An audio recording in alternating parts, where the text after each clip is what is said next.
Today's edition of Mike Mayo's Lunchbox is brought to you by Visit Lauderdale Food and Wine Festival, now with events throughout the year. Hold the Mayo. It's time for Mike Mayo's Lunchbox. Find out what's being served with Mike, Defo and Lubie, the only show that covers food, sports, and the proper maintenance of your car.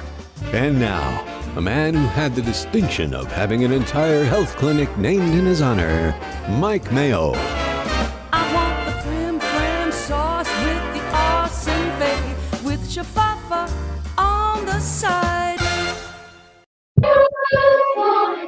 Hey, good afternoon, everybody, and welcome to another edition of Mike Mayo's Lunchbox. Once again, we're at home because baby daddy Lubie and Luca are bonding, and we want to give them their quality time, but we didn't want to give Lubie full paternity leave because we're just bastards here on the show. But good afternoon, everybody. Jeff Defo to Forest.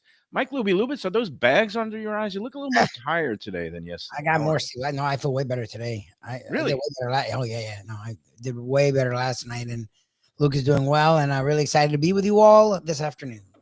All right. Are you a coffee drinker? Are you highly caffeinated all the time? And this is I had coffee this morning, and now I'm on Coca-Cola. Yes, we're doing lots and lots of caffeine these next few weeks until things level off a little bit. But so far, so good. Shirley and I both took equal parts last night. Lucas slept a lot more. He ate really well, and things are rolling along pretty strongly. good. When is he going to make his debut? Shirley still has not given the release that We're gonna release the info today. I think I talked to her about like doing like a Facebook post and telling people today, and then I don't know when she's gonna be okay with me showing him live on the show. All right, we don't have to show him live, but at least we can get that picture up, that baby fresh born in the hospital picture to show our audience here. But don't drink too much Coke. Soda, terrible for you. Defo, are you on your Budweiser? Because I would rather drink Budweiser than Coca-Cola these days. You know. Got the remains of the second can right here. There you go. How was your walk today? How you doing? Couldn't have been any more beautiful. Absolutely fantastic. A little stressful. Some issues here with timing with the Internal Revenue Service, my good friends, but looks like I'm going to make it to the mailbox on time.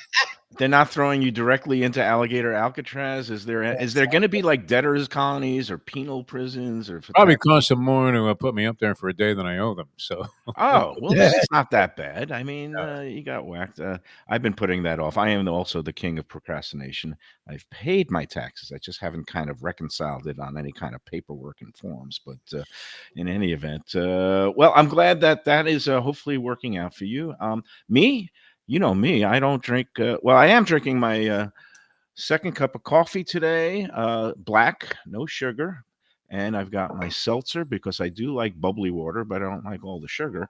But I am going to have let's say, a sugar orgy today because, I was talking about I had my blood work done yesterday and, it's good. I'm heading in the right direction because instead of doing it every 3 months, which is what they do for patients that are in critical condition, I'm down to every 6 months. And I was waiting for the last bit of data that I did not get before yesterday's show. Again, the cholesterol reading came in good. The snapshot glucose reading was better than it's been in like years. But it's the A1C, which is the 3-month average blood sugar level. That is the key in my life, because when you are, flirting with diabetes, or in my case, getting full-fledged diabetes, A1C is the number. If you're basically over 7, that's very bad. If you're between 6 and 7, that's better. And if you're below 6, it's golden. And in fact, if you hit like 5.7 or below, you're not even considered diabetic at all. When you get to 5.8 to 6.5 or 6, you're considered pre-diabetic. So anyway, I guess the numbers came in, and again, in January, when I was at my heaviest after the holiday onslaught, my A1C was 7.3. And then after just being on Ozempic for a couple of months in April, it was 6.3. It dropped a full point. Anybody care to venture a guess of what it was yesterday's reading? Again, 6.3 in April. My peak was 7.5 actually in the summer of 24, but 6.3 in April. Lubie, care to hazard? My son's weight at birth, 5.5. Okay, that's a good guess. Defo? No idea. All right. Well, 5.8 is the number. All right, so it's going down though. That's great. Consistently. And again, 5.8 means I am almost out of the even pre-diabetes range. So you know what I did to celebrate? Remember how a couple of weeks ago I posted how I bought all my Halloween candy, and I posted to the Let's Eat group when they would open the candy if they bought it 3-4 weeks ahead of Halloween, and what the guesses were of when I would open the bag. And I said I wasn't going to open it till Halloween, but I lied, because here it is. I have the grand old Kit Kat variety pack that they make special for Halloween. It has the different varieties. They have the standard regular Kit Kat bar. They have something called Witch's Brew, which is like a white chocolate coating with a marshmallow type of filling. They have something called Ghost Toast, which is like cinnamon crunch filling with a, I guess also like a white chocolate or a cinnamon exterior. And then they have what's known as the Count's edition, which looks like a Count Chocula or Dracula shaped Kit And Kat. they have regular Kit Kats. Yeah, and they have the regular Kit Kats in here too. There's So 5 this is cents a Kit Kat. they make all these different varieties, especially for Halloween. Now, if anybody had October 13th in the pool, that was the day when my buddy Eric was in town, and I got a little bit, let's say, inebriated. It was more stoned than drunk, but we were watching. Actually, it was Sunday night, so I guess that would be the 12th, right? I've lost track of my days. Yeah. But, if you had October 12th at 8:58 p.m., that was when this Kit Kat bag officially got broken open. And what I thought would be fun now to celebrate my low blood sugar reading was to immediately sabotage myself by eating all these different varieties and live critiquing it. But before I do that, Lubie, do you want to just maybe talk to people about what's happening in baby Luca's world in terms of the feedings are still going well, and it's a mix of what is actually he eating now? It's breast milk He's with doing everything. She pumps, so he gets breast milk in that form. She gives him straight from her. He's doing formula. He's eating really well. It's actually really impressive how much he's eating, and it's very interesting how the animals are reacting to him, because Wolf is a husky, so that was a very big concern for a lot of people. We've been in training with him for a couple months, and he's doing solid in the training. The first day was interesting because he's just very curious. He's not a violent or vicious dog, but he's very active and he's very aggressive in his smelling, and he really wants to keep smelling them, but he's little, so that's been a concern. But what's interesting is yesterday he took a turn and he almost got not sick of him, but he's like sort of getting used to him. So like last night was great. Like he usually sleeps in the bed with us. We've been trying to get him out of it since Luca's been here the last couple of days. It's been hard to get him out of it, but that was our big concern actually, was not only Luca himself, but how would Wolf and Luca interact. Right. Wolf and Wolf, the name Wolf sounds very wild, but it's not like Wolf is gonna like do any. No, he's a lovable, he's just big. Like people see him and they're like, wow, he's a big dog. He doesn't realize he's big. Like he's like a little poodle in his mind. He loves pets and kisses and hugs, and he wants to be in your face, licking you. Like, so those are our concerns with Luca, is you can't really do that with a little baby. But he's been very gentle. He wants to smell. It's almost like I've had a night nurse with me. Like he does. Last night was great. Like literally, whenever Luca would whimper or cry, whether it was Shirley or me, Wolf will look and then check with us to make sure like we got everything under control. He'll check again. He'll check with us, and then as long as everything's okay, he'll go back to sleep. I'm like, okay. So like last night was a really nice step in every direction. Between Luca was eating a lot, we're tracking it really well. He gained weight actually too. He's up to like 5 pounds 3 ounces, which usually like I lost a pound coming out of the hospital. He'd only lost 4 ounces, and he's already putting it back on. So he's doing really well. The kitten thinks every bed that's his is hers.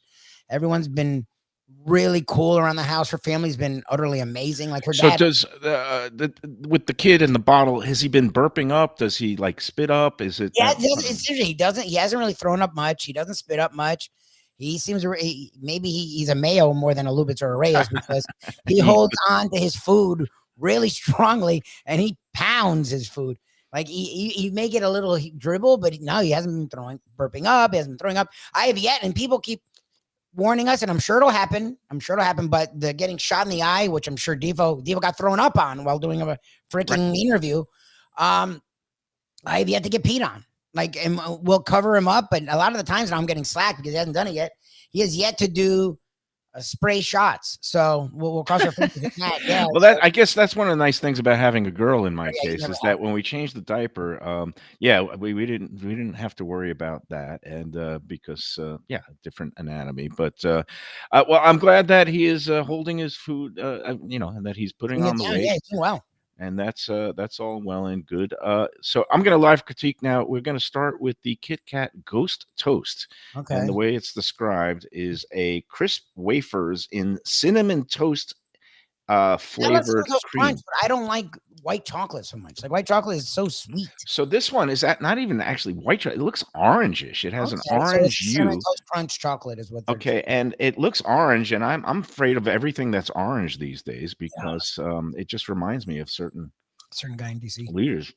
Okay, so this has a cinnamony crunch toast interior, and I freaking hate it because it reminds me of like all the fall flavored, the pumpkin spice lattes and things like that. I'm not a big cinnamon fan. It's very strange, and I am not a fan of whatever this exterior is. It doesn't look like real chocolate. I don't know if it's white chocolate. It's just dyed a certain color. So I'm giving a big thumbs down to the Ghost Toast Kit Kat. Again, one of the 4 varieties in the Kit Kat. You do like now that we have Luca, I'm looking at pumpkins more than I have in a long time because I know, like as a kid, my parents were really good about doing pumpkins, but I haven't done a pumpkin since before college. Like, do you people do pumpkins? Is that something that people do? Carving them? Yeah, like putting out a pumpkin, jack-o'-lantern.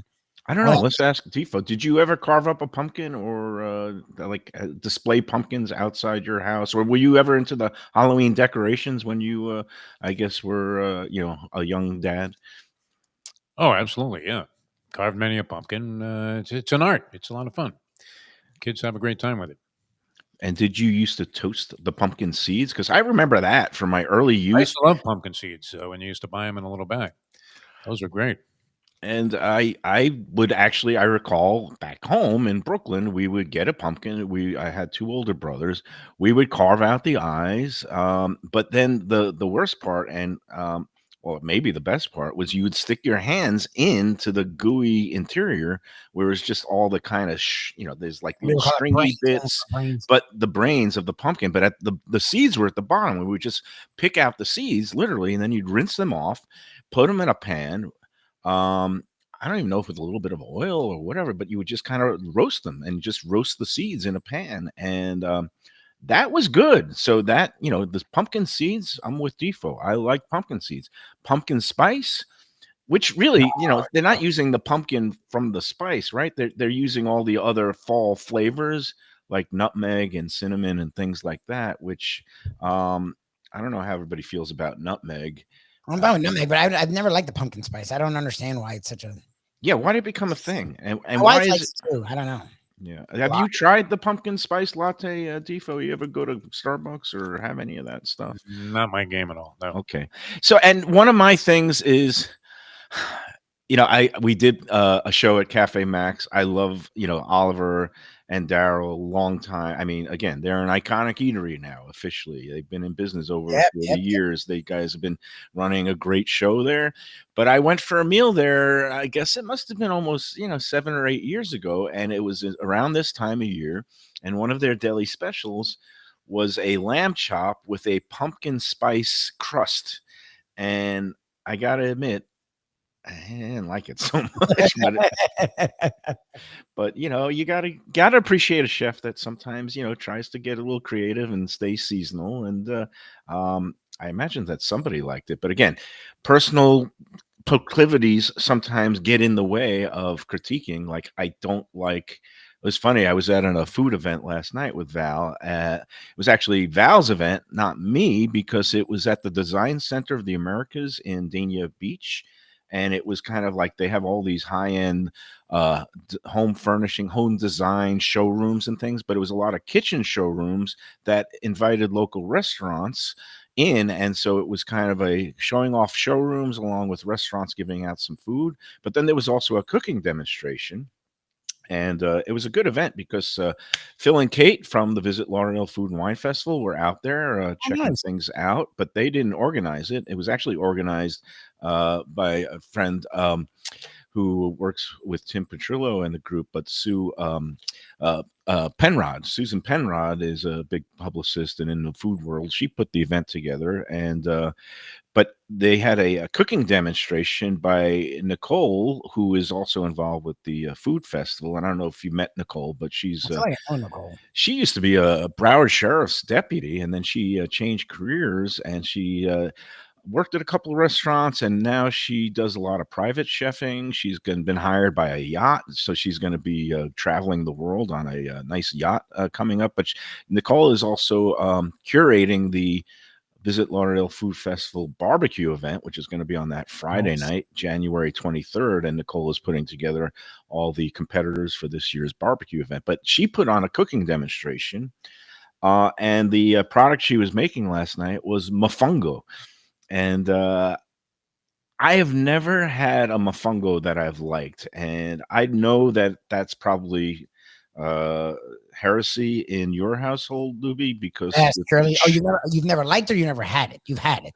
I've had it more than several times. Have you had it? Okay, when they put the meats in it, like, because a lot of times you can have it where it's just the plantain, and it really, the only flavor is if they put like the garlic oil kind of a thing, Criolla sauce or whatever. But if they don't, it itself doesn't have a lot of flavor. But a lot of the time they'll do it with like the fried pork chunks, or they'll do it with beef, or they'll do it with other things. Then it's good. It takes on the flavor that's with it. It by itself, like, surely you'll just get mofongo and just eat. Like, I need it to have the meat. Like, otherwise there's not. It's not a strong flavor.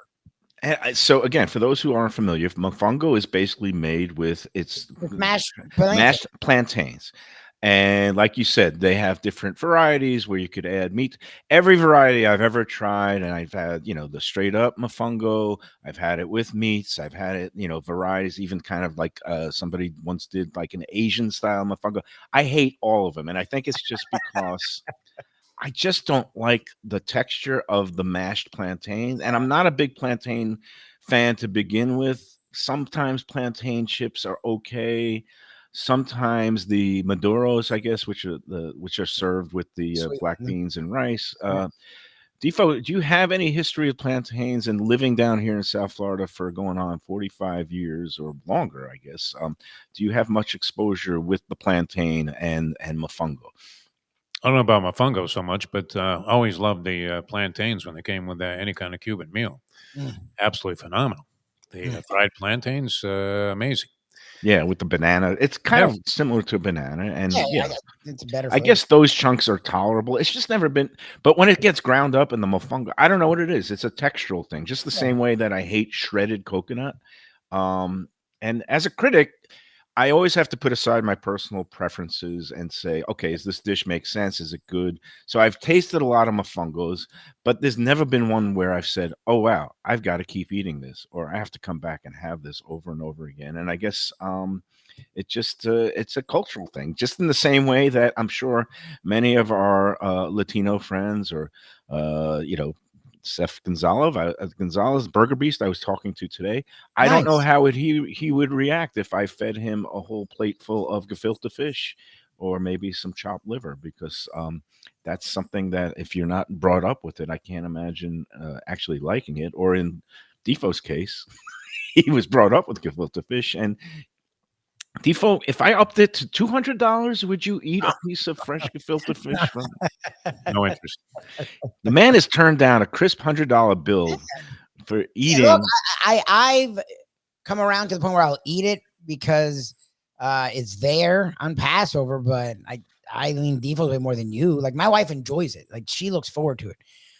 It's still you talking about mashed things that are weird. Mashed plantains, fine. Mashed fish is a weird thought in your head, and that's what it is. I mean, it's like 3 different fish mashed together. And look, my family loves it. They fight over it. Like I wouldn't call it mash. It's more of ground up, but ground up. But that's yeah. what mashed is for meat. Yeah, Like, okay. Yeah. I mean, that's what it is. Like I watched my grandma. My grandma made it fresh, like every year, fresh. Like it's a long process. It's arduous, and it's fine. But again, like Ken talks about with so many dishes, if it depends on the kind of horseradish, and if the horseradish, it's not just regular horseradish. It has to be horseradish that could set the earth on fire. The one that's like the neon red, which is just weird. Well, that's not hot. That's just mixed with beets. The red horseradish. It just looks weird. Like it's I love that red, but like that's supposedly that's a must. Yes. Like how good could it be? It's essential for any Jewish holiday table, whether it's Passover or Rosh Hashanah. If you're having gefilte fish, you must get the red horseradish, and it's just something about it just looks a little bit prettier when you're contrasting that purple with the white. But again, it's that's an acquired taste. But to each his own, and I'll keep trying mofungos. We got Look, I'll take mofongo any day over gefilte fish. I can't even lie to you about that. I wish one day I would find a mofongo where I eat the whole plate and say, that was so good, but it hasn't happened yet. All right, we're up to critiquing Kit Kat variety Halloween pack number 2. This is the Witch's Brew. You can see there's a green-faced witch here, and it says this one is crisp wafers in marshmallow flavored cream. Okay, so we've already had the orange looking Kit Kat, and again, it's like a regular Kit Kat where you have 2 of them together, and this one is, sure enough, it's kind of a greenish hue. It looks like a little bit white chocolate from the lighting here, but it's actually looks like a little green.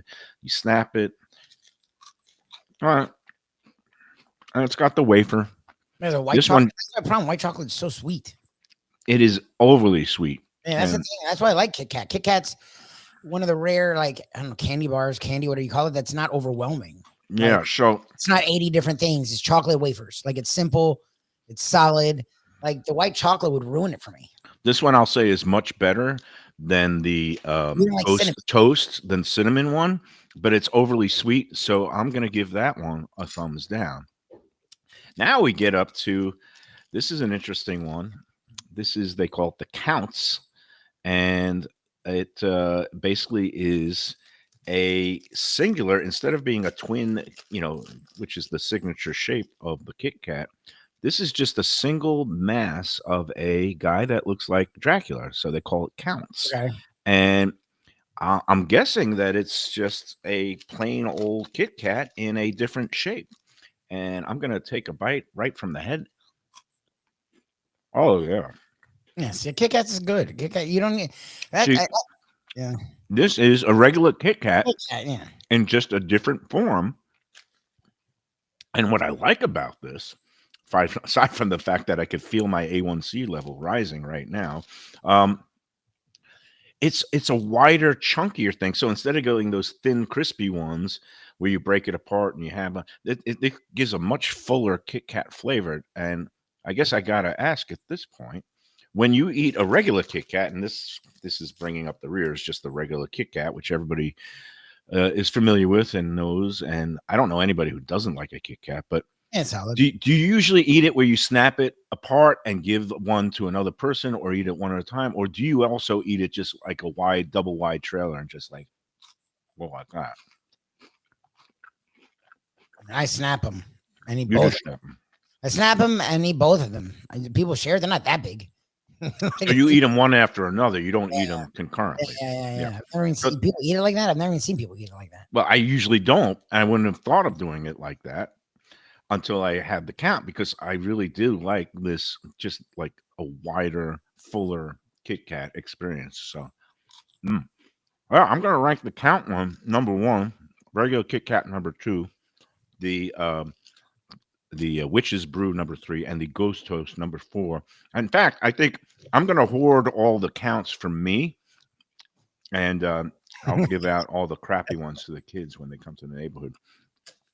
If there's anything left in this bag by the time October. That's why you don't get Halloween candy the first week they put it out, because again, you're going to eat all of it. But I had a coupon and it was going to expire on it's October. Fine, you're allowed to do it. It's not making Halloween. Like there's no, especially Kit Kat. Now the ones you don't like, yeah, fine, but ones you like, that's a problem with having candy. That's why we don't keep candy around the house, because it's so easy to eat.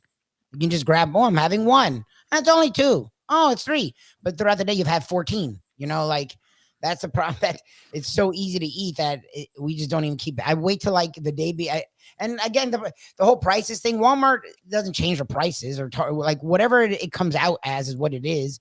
Now, yes, the day or two after, there's a fire sale, but it's like the Marlins.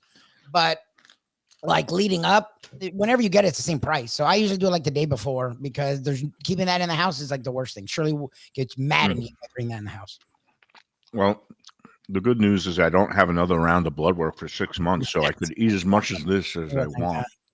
And maybe, no, that's that. I'm taking the wrong attitude, but I did make it to the gym this morning, so that was good. Good job. Got that going for me. Let's take our first break, and then I had a couple more things that we'll throw out for discussion. And I don't know if you have any food adventures lined up this week, Defo. I know that Lubie won't for the next you're actually wrong. 5 to 10 years. Oh, wow. You're actually wrong. It's my birthday tomorrow. Oh, wow! I should have known that. It's fine. Who remembers people's birthdays? But 43. Yes. Shirley asked last week, what do we want to do? And she was pregnant at the time. I'm like, what are we doing? I mean, you're pregnant. Like, we're getting near the end. Like, do we really want to do anything crazy? Well, now it's even more different because there's a human here.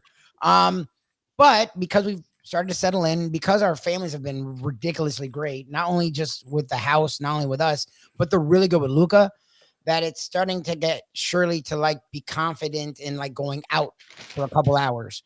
So I may actually have some birthday adventures that I did not think I was going to have about 48 hours ago. So the two of you are going to have a date night, and Shirley's going to get soused. She is going to just start downing the margaritas or whatever. So funny, and they're not exactly a sponsor, but please, you've been wanting to talk about your experience there recently. When it comes to wine, we think France, Italy, Spain, right? And there's other, again, Chile, the Northwest of America does a nice job. The West Coast. But when in South Florida, when it comes to wine, there's only one place we think of, and she hasn't been able to have wine. She actually hasn't even snuck it because she's breastfeeding. But what she's learned is, as long as it's like your last time of the day, like you can drink a little bit of wine. So I'm thinking I'm going to try and twist her arm to go out to Union, maybe Friday or Saturday. Yeah, because that would be great. You should do that. Introduce her back into the world of wine. I mean, there's no better way than having Roberto as your like personal sommelier. And I think if you play your cards right, being that they are generous and kind souls, and if maybe you give him the Mayo bat signal, he might give you a comp bottle of wine to celebrate the birth of your first child. So, not that I'm looking to schnorr. The prices are good, so I don't even worry about that. But it would be cool to get back out there. We haven't been there in a long time. They've been asking about Shirley, and it would be funny to bring. They missed the whole pregnancy, to bring her back out there after the pregnancy's over. So right, and everybody and then I may want to go to back because my friends. We may want to do brunch with my friends. When I think brunch, I think batch. So, I actually may have a very eventful eating week in the first week of Luca's existence. If you have grandparents that live locally, use them. That's what I say. So that's it. Defo, did Jesse use you much in the early stages when he had his kids as far as doing babysitting grandfather duties? No, not really. Actually, his lovely wife Kelly's mother and her stepfather Stan are aces when it comes to this sort of stuff, and they live right around the corner. So nice. They carried most of that burden. I get away scot-free with the grandchildren. But you did teach him how to read a racing form, right? That's very early on. Yeah, one of those events that was staged at Gulfstream. Yes, that's it. His first bet was a winner. Liam's anyway. That is the worst possible outcome for any young bettor. I am living proof. Turned 20 into 140 after my first day at Aqueduct with my older brother, and only have given back hundreds of thousands since then. I don't want to know my number. Oh my God. Let us take our first break, and before we do, we got to give props to our presenting sponsor today. Again, the Visit Lauderdale Food and Wine Festival. It's right around the corner, and it was great seeing Phil and Kate last night. It seems like we keep running into each other, and that's good. We saw him at Juan's on Monday, and Alex and Juan's are both going to be heavily involved in this year's festival. More details to come about all the private dinners. But go online to vlfoodwine.com to get your tickets today for the bigger events, like the Asian themed walk and roll on Thursday night, the 22nd, the barbecue battle that's going to be on Friday night, the 23rd, and of course the grand tasting Saturday, the 24th. And coming back for a second year is the Sunday brunch event, also a ticketed event on Sunday the 25th. You can get tickets for all four of those big events right now at vlfoodwine.com. And again, grand tasting is going to be a sellout. The VIP tickets are already sold out, so get your general admission tickets today before they're all gone, and it makes a great gift for the holidays. And if you want to get an early gift and put it in the pumpkin that you carve out, give that as a nice treat instead of getting a trick for Halloween. vlfoodwine.com. The full intimate dinner lineup is going to be announced in a couple of weeks, and it really is stellar. I was hearing some of the details last night, and there's going to be so many more than, again, it keeps growing. So like every night, instead of just having one, I think there's going to be like two or three every night, and it's going to be really hard to choose, kind of like going to New Orleans for Jazz Fest, where there's like 7 stages, you don't know where to go. Same thing with these dinners. Going to be a great stellar lineup. vlfoodwine.com. Get your tickets today. All right, let's take the first of 2 breaks, and then we'll come back and we have some more topics on the table, including today, October 15th, a big day on the food calendar. We'll talk about that after these words. A tradition for South Florida sports fans for more than 30 years, Shenanigans. It's at 1300 South Federal Highway in Dania Beach, the place to go for all your favorite teams and events and food that's not your ordinary sports bar fare. Award-winning wings, burgers, fresh fish, and more, TV screens galore, and all-day happy hour specials. The kitchen and bar are open into the wee hours, perfect for late-night bites and very close to the airport.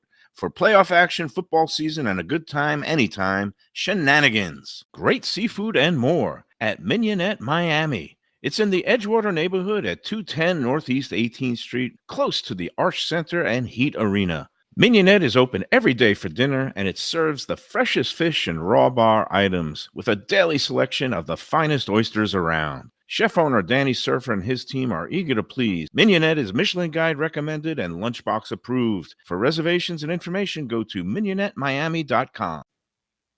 The finest quality, warm hospitality, and world-class creativity. Those are the ingredients that make Daniel's, a Florida steakhouse, a special place. Come experience the restaurant that's Michelin Guide recommended and totally Mike Mayo's Lunchbox approved, with an impressive collection of steaks, seafood, and more, like their foie gras creme brulee. Daniel's is located at 620 South Federal Highway in Fort Lauderdale, just south of the New River Tunnel, open Tuesday through Sunday for dinner. For reservations and information, go to danielssteak.com. Hey, it's Mayo here for Prezzo Italian Restaurants. 2 locations, Boca Raton at Park Place on Military Trail and Palm Beach Gardens in the PGA Commons on PGA Boulevard. Contemporary Italian cuisine with house-made pastas, wood-fired pizzas, salads, veal, chicken, and of course their famous focaccia bread with oven-roasted garlic bulbs. In Garlic We Trust is their slogan, and you can trust Prezzo for a great experience with gracious service and tremendous value. Open 7 days, featuring brunch, lunch, dinner, and happy hour. Great wine deals and full bar at both locations. For reservations and more information, go to eatprezzo.com. Same great Thai food, beautiful new location. I'm talking about Eat Thai, now in Boca Raton at 6299 North Federal Highway. Thai cuisine is having a moment, and Chef Sopanut makes some of the best in South Florida. A hip and modern spot with authentic Thai street food and some innovative twists. The spicy oxtail soup, Thai bouillabaisse, shrimp ceviche, and classic noodle dishes will wow you. And they now offer full liquor and craft cocktails too. Open every day but Tuesday for lunch and dinner. Go to eatthaiflorida.com for more information. When people come to me and say, Mike, where should I go out to eat? I got guests coming from out of town. Where should we go? Cafe Seville, that's the answer. 2768 East Oakland Park Boulevard. It's a Fort Lauderdale perennial, serving the finest in Spanish and continental cuisine in a cozy, friendly, comfortable setting. Joey Esposito and Sally, his better half, they've been running the place for a long time. It's been open since the 1980s. They got great Spanish classics like paella, shrimp with garlic sauce, and all kinds of great seafood dishes. The stuffed veal chop, oh, that's my favorite. Go to Cafe Seville. It's open every day but Sunday at 5 p.m. for dinner. Tell them that the Lunchbox Mayo and Defo sent you. If you like seafood in a comfortable setting, outdoors, even keel fish shack at the corner of A1A and Commercial Boulevard in Lauderdale by the Sea, upscale food in a down-home setting, the chef owners, Dave and Brad, do a terrific job with all the seafood classics that you want. They have the best grilled oysters in town, bang bang shrimp, lobster rolls, and deli fish specials. They also have weekend brunch Saturday and Sunday. They have deli happy hour 4 to 7, and they also have other weekly specials like mussels on Monday and oysters on Tuesday. Go to Even Keel Fish Shack and tell them that the Lunchbox sent you. Looking for a real New York slice? Check out Peter's Pizzeria, your neighborhood pizza shop. With 2 locations, 1166 North Federal Highway in Pompano Beach and 897 East Palmetto Park Road in Boca Raton. Slices, whole pies, specialty pizzas, heroes, rice balls, salads, pastas, and Mama's homemade desserts. It's New York flavor, Florida made. Originally from Long Island, Peter brings passion and pride to his pizzas. No matter where you're from, you'll feel right at home. Open every day but Monday for lunch and dinner with delivery and takeout. Place your order today at mypeters.com. We're back on the Lunchbox. I'm eating another one of these extra wide count Kit Kats. That's definitely the winner. Halloween is coming up in a couple of weeks. So is the boat show. We're going to be talking about that in a second. But today is October 15th. And if I look on my national food calendar, it shows that today, October 15th, is National Chicken Cacciatore Day and National Roast Pheasant Day. And this just shows why these national food holiday calendars are the stupidest thing of all time. Because if I ask anybody in South Florida what is October 15th, the answer is, what is it, Defo? Tax day. Tax day. Yeah, exactly. Tax day. Tax day for businesses. That is the third point. No, that's April 15th, I thought. Oh, that's funny. It's It's your late tax day. Yeah, your late tax day. Oh, late tax day. I'm way late. No, it's if I say Bryce Harper, if I say Tua Tagovailoa, what do you think of? Overpriced things, right? Yeah. Although, so Lubie, can you tell the audience what is October 15th? I don't know. You don't know? What is it? If it's not tax day, it's not. Stone Crowd. Oh yeah, you talked about it yesterday. Overpriced. I thought you were talking about something mythical. Oh, it's really today is like the actual day. Today's like the day. October 15th is when Stone Crab season. the Florida stone crab season officially begins. The stone crab, crabbers, fishermen, whatever you call them, they are officially allowed to go out to their boats. They set the traps weeks ago, but today is the first day where the traps get pulled up. The stone crabs get pulled out. Some of them have one claw torn off, and then they get tossed back in the sea. Some of them get 2 claws torn off because that is allowed, although it seems inhumane. And their survival rate goes way down if you take both claws off because they can't defend themselves. Yeah, that's weird. But it used to be nice because everybody would just take one, and then the crabs had a fighting chance to survive and regenerate, and it was kind of a replenished supply, what you would call I don't even know what the kids call it, a sustainable food source. But greed being what it is, a lot of people, they changed the rules and they could tear off both claws. But anyway, the claws are being harvested and shipped to seafood stores and restaurants around South Florida as we speak. Again, most of the time, if you see a restaurant offering stone crabs today, like the world famous Joe's Stone Crab, that is their frozen supply. They usually don't start serving this year's fresh catch until tomorrow. Although there are some seafood markets that get fresh deliveries like late in the day today, 3:30, 4 o'clock. So call your local fish store if you're really into it, and be prepared to pay 1 bar of gold bullion or 1 Bitcoin, because usually that is the expense involved with the stone crab. I'm probably going to wait until this weekend, and I'll pick up some from someplace.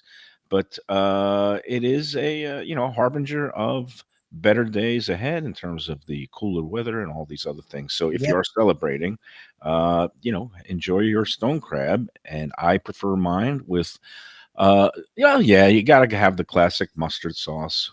Sometimes drawn butter. You can't go wrong either way, or with both. But in terms of National Chicken Cacciatore Day or Roast Pheasant Day, I mean, who the freak has ever had a roast I pheasant? was gonna say, where do you get roast pheasant?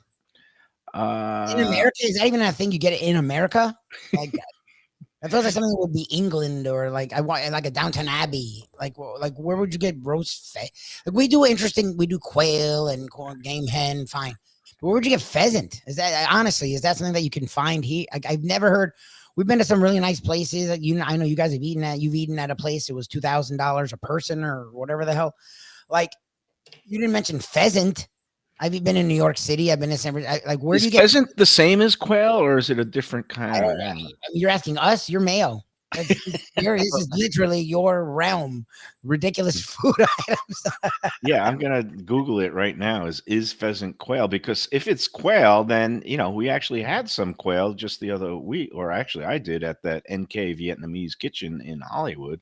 But if anybody knows this, it would be Jim Sarney, who Yeah. sends me all kinds of ridiculous things. He also sent me that today is National Grouch Day, and seemed to intimate that I'm a grouch.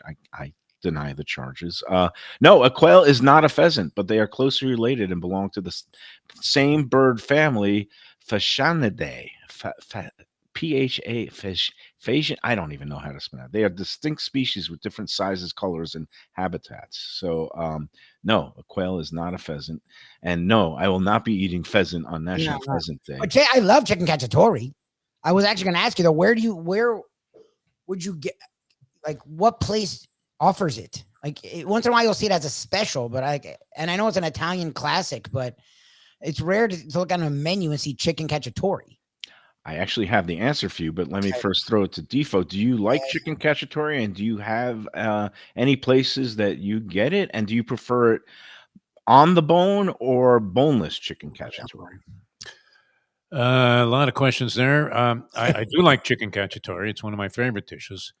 You don't see it that often in restaurants. There was a place on Atlantic right by the beach here, long-running place, Frank's Place, that served an excellent chicken cacciatore. They had it bone in the first time I had it.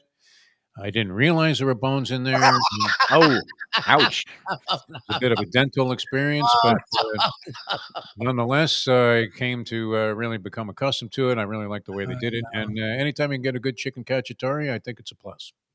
Yeah, and so I've got an answer for you, Luby, and I see several Italian restaurants offer it, but a lot of them, unfortunately, offer it boneless now. I guess because so many of the South Floridians like Defo and have unfortunate dental experiences where they think it's going to be boneless. You don't want to see your teeth, No, and your date is staring at you, wondering. but I consider bone mentioned in. Adventures. I consider bone in essential to chicken cacciatore Yeah, because it's one of those right? dishes where it simmers. It's basically a very light tomato sauce that's mixed with onions and peppers, and it simmers for a long time. It's one of the Italian dishes that my mother made really well, even though she was a little old Jewish lady. Well, she wasn't old when she had me, but she cooked several things, and one of the things she cooked really well was chicken cacciatore. And I remember her simmering it. She would cut up a chicken, and having the bone in was kind of essential to having the just getting the full flavor, full fat. So my place for chicken cacciatore used to be a local of mine, and it used to be on Young Circle in Hollywood. Now it is right across from Dania Highlight, or the casino at Dania Beach. It's called Concadoro, and now it's kind of a smaller than it used to be when it was in Hollywood. But I some might call it a hole in the wall, but they still make an excellent chicken cacciatore. I think they will make it boneless on request, but their preferred method is with bone in, and it is outstanding.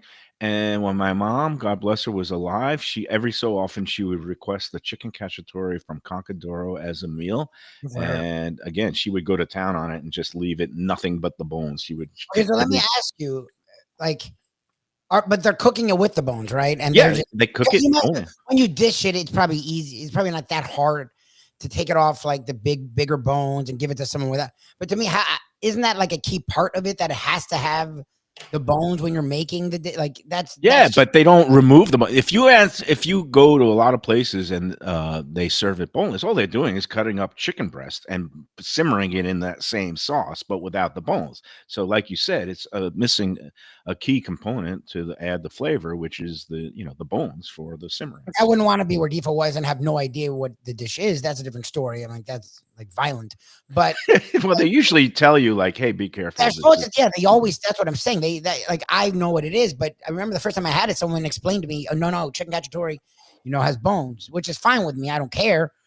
But like, once you know that it's a bone-in dish, I don't know, that seems sacrilege to have chicken cacciatore without the bone. Like, that just Yeah, seems, but you know what? You give the people what they want because if wow, enough obviously. people ask for it boneless, then you start making it boneless. But again, in my elitist food, mind that if you're not cooking it and eating it as a bone-in dish, then it ain't really chicken cacciatore. But anyway, if you're out there, it's a much cheaper alternative to the stone crab today.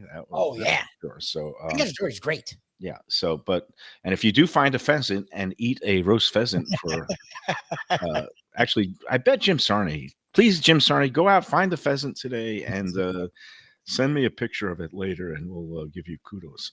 All right. Let's take our second break. Actually, before we take our second break, one last item. Over the weekend, on Sunday, actually, I was able to pay off a bet. And you know me, I don't like to have I don't want to be known as a Welsher or anything like that. I pay off my bets. So, one of the bets that has come due, and unfortunately I was on the losing end, was the season-long baseball bet with our friend Luke over at Luke's Seafood. Yep. I don't know if you saw this, but again, it's in Davie.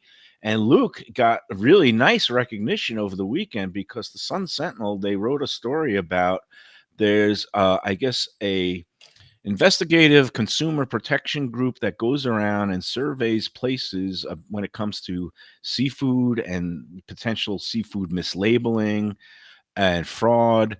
And basically, this outfit went out and they went to 44 different restaurants around town that claim that they're serving fresh caught or wild Florida Gulf shrimp or Key West shrimp.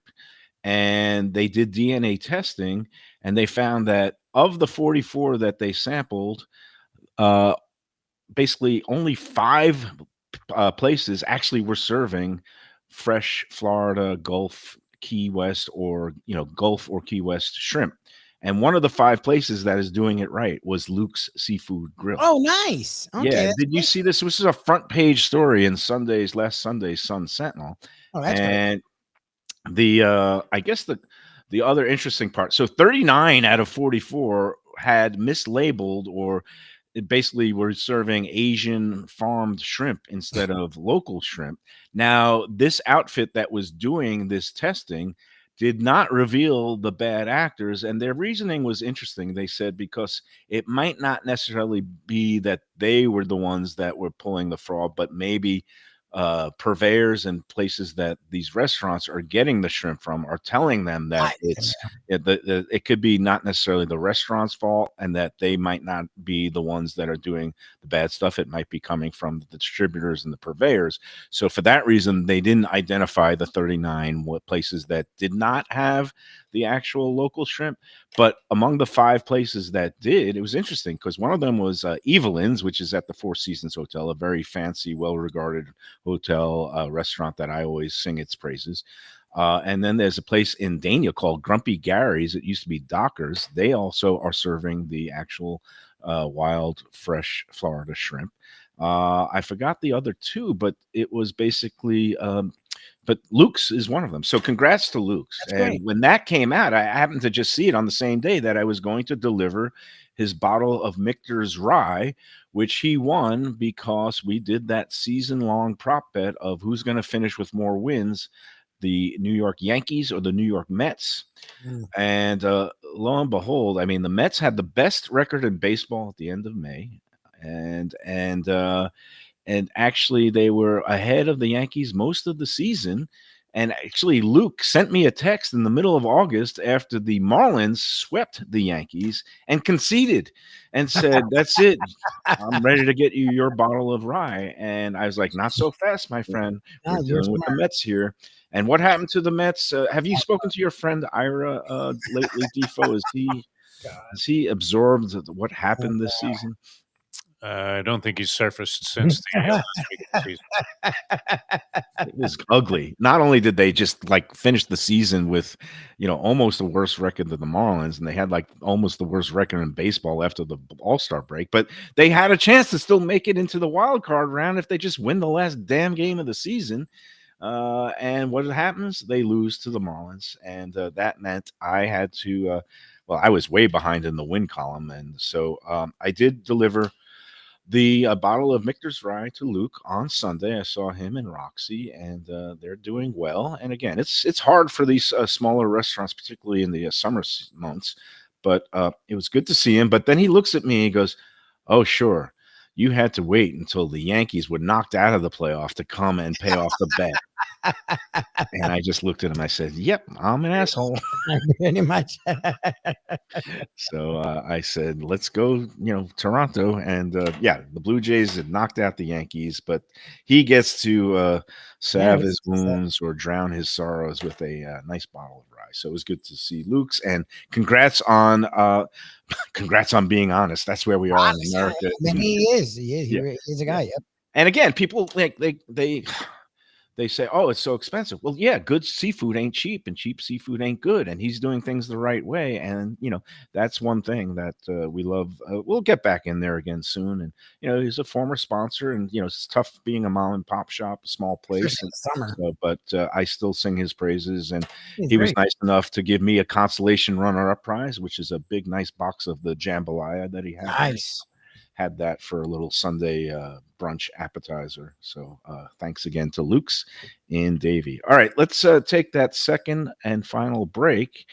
Before we do, let's talk about Casa D'Angelo.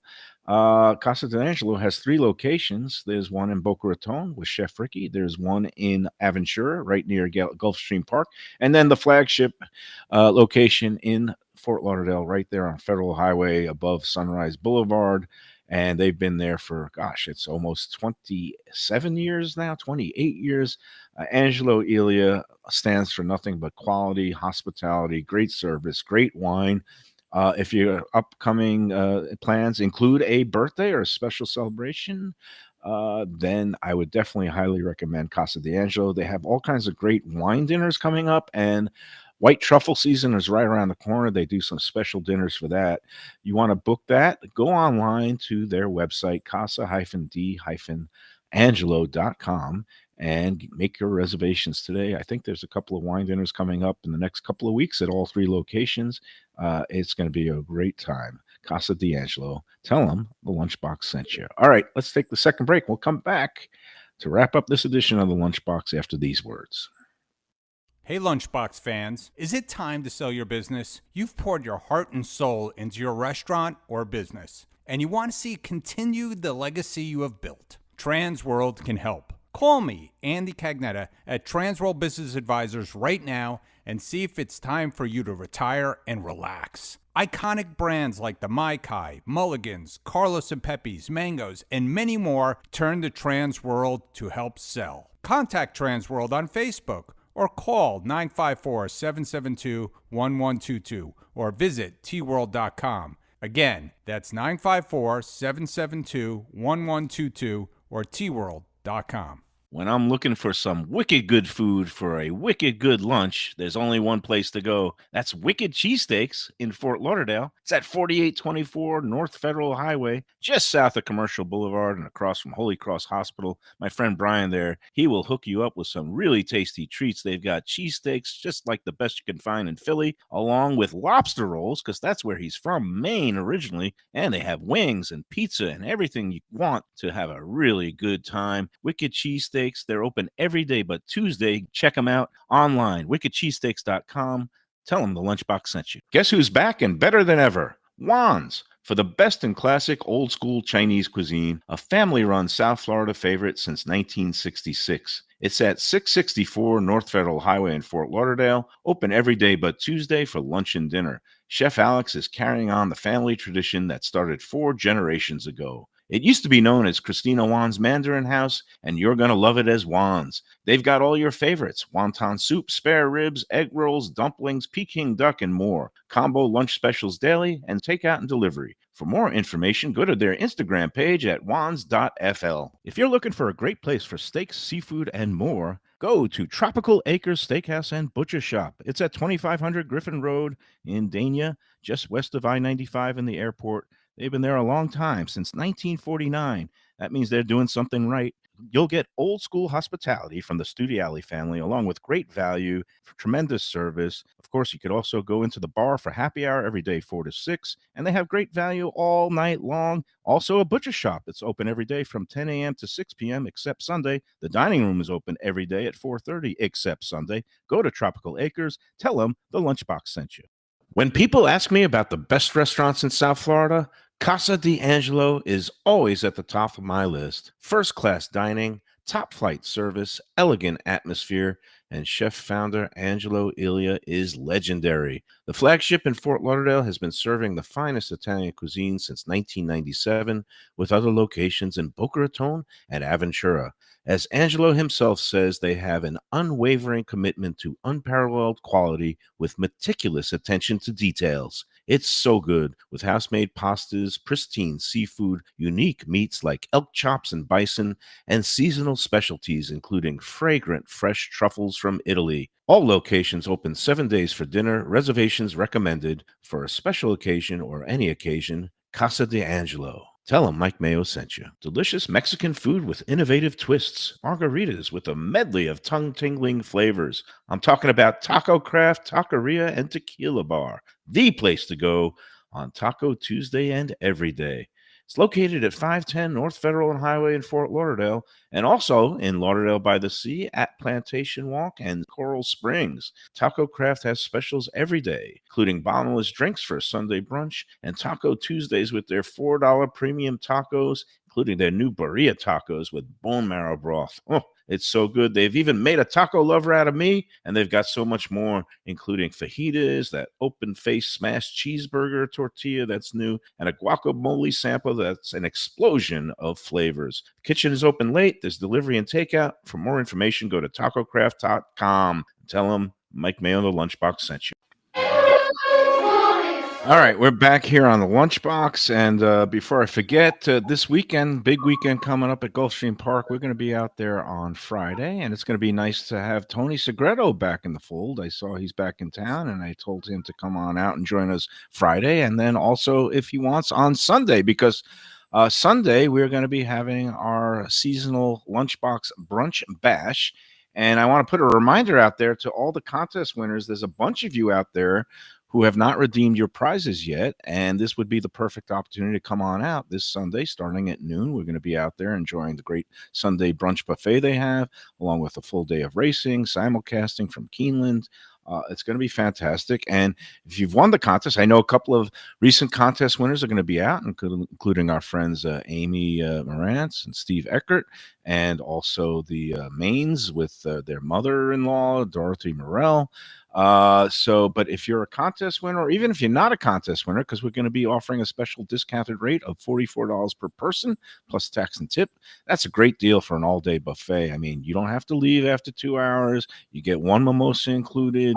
There's all the great stuff all day long. Going to be a lot of fun. I'm going to be there. What is it looking like for you there, Luby? You think? Yeah, it's just a lot going on. Yeah. It sucks that it's this weekend. I mean, happy it's this weekend for everybody, but this is literally the worst weekend it could be between Luca coming home. It's my birthday, and we haven't been able to really see anyone that's wanted to see Luca, so I sort of want to try and fit them in. It's tough. It's gonna be tough for me to get out there, but I'm gonna be sad because it's one of my favorite things we do all year long. Well, maybe Ken could come with his mom or something like that. I was gonna say Ken would. Well, no, Ken actually. I think this is Cleveland weekend, so Ken might not. Oh, right, he's going up to Cleveland. He did say he was. But going. I know you'll be there. Maybe Segredo will be there, and he's a clear friend of the show. We're gonna have fun no matter what. And if you want to come join us, if you're a contest winner, just let me know that you want to come this Sunday. And if you're not a contest winner, just let me know by email, mikemayoeats@gmail.com. And we'll put you on the list. You don't even have to pay until you're out there on Sunday. So it's very good. All right. A couple of things. Tomorrow, we're going to be welcoming to the show. It's another home show, but we're going to have another special guest joining us via computer. That would be Seth Burger Beast Gonzalez. We haven't touched base with him in a while, and he started a weekly newsletter that's been very informative if you're into things like comfort food and burgers and hot dogs and the all the croquetas. And Beast has been writing more than me lately. He has been contributing to the Miami New Times. He just wrote a piece the other week about a place up in Fort Lauderdale, actually in I think Plantation of Pembroke Pines. It's called Wicked Bread. And he was telling me about Wicked Bread. They do these, it's not cinnamon buns or cinnamon rolls, but it's like cinnamon loaves. It's like loaves of bread with sweet, gooey cinnamon wrapped inside. And it's kind of like a cinnamon babka, I guess. It's yeah. Place is called Wicked Bread. I haven't been there yet, so I've got to get out there. But we'll talk to Beast tomorrow about what's going on in his world. That'll be fun. And I got something special set up for next month. Our next Iconic Eateries edition is aligned now that Luca is already here and it's not going to be birth week. On Tuesday, November 18th, we are going to be going out to Bob Roth's New River Grove on Griffin Road. And Defo, do you have experience there? Did you ever pick up pies? And Tony Segredo's wife actually works there. So it's going to be a treat for us to get out there because when she's in town, she helps out with the pie shop and the pie operations. And it's a good backstory because it's called Terry's Pies. Bob Ross, late wife, his first wife, untimely, taken too soon with cancer. She baked pies, and he kept the tradition going long after her death. And they have all these different types of pies, cream pies, fruit pies, and no Thanksgiving table is complete without a Bob Ross New River Grove pie. And we're going to be out there the week before Thanksgiving, which is the right time to go out there because it gets crazy Thanksgiving week. Do you have experience out there, Defo? Have you? Great spot. Deserves the iconic treatment. Yes. So that's going to be fun. That'll be Tuesday, November 18th. We've got it booked in the calendar.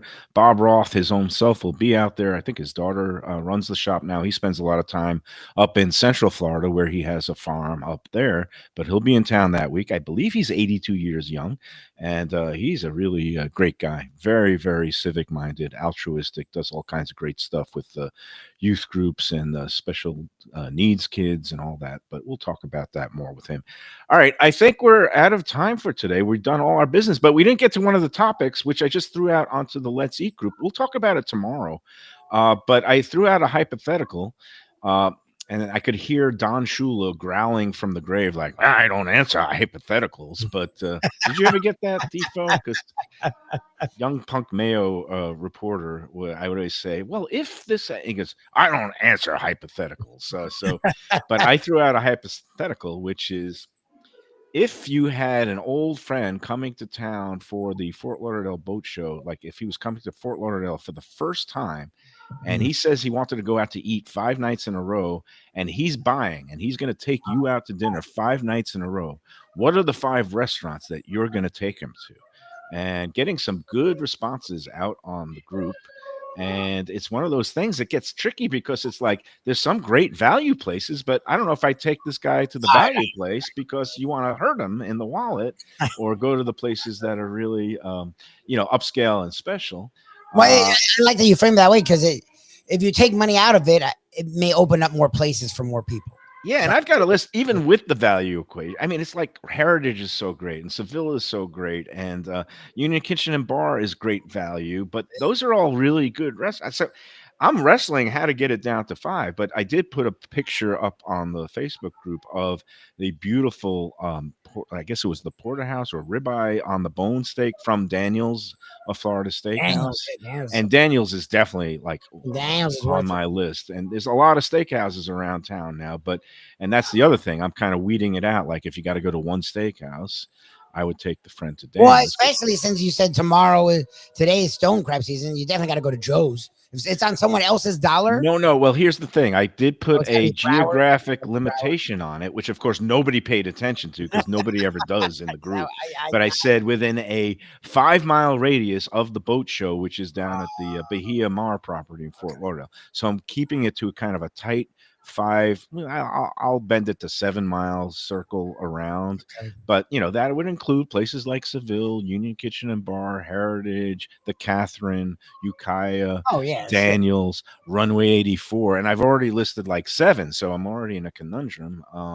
Is there any restaurant that springs to the top of your mind, Defo, for a boat show if it's on Casa D'Angelo within 7 miles? Casa D'Angelo, thank you for that. Yeah. And Daniel's, I mean, there's a lot of places in that area. That's where you get a lot of good restaurants, but it's hard. You sort of named a lot of them. I might have to expand it to 10, lunch and dinner. But 10 miles, I would do 10 miles. 10 miles and 10 meals. It's so hard when you have to narrow it down, but you got to sharpen and focus the mind. So if you only had 5, a lot of interesting responses on the group. So we'll get to some of that tomorrow as well. And I'll kind of finalize my list and hopefully not tick off too many people because there's so many more. And even when you just limit it to that 5-mile or 10-mile radius, there's just so many good restaurants. And for people who complain that there's no good restaurants in the Fort Lauderdale area, you're wrong. It's a lot of stuff out there. All right, that's going to do it for today. We'll see everybody tomorrow. Lubie, enjoy Luca. I hope it's another peaceful evening. Defo, enjoy the rest of your day. And everybody else, enjoy every Kit Kat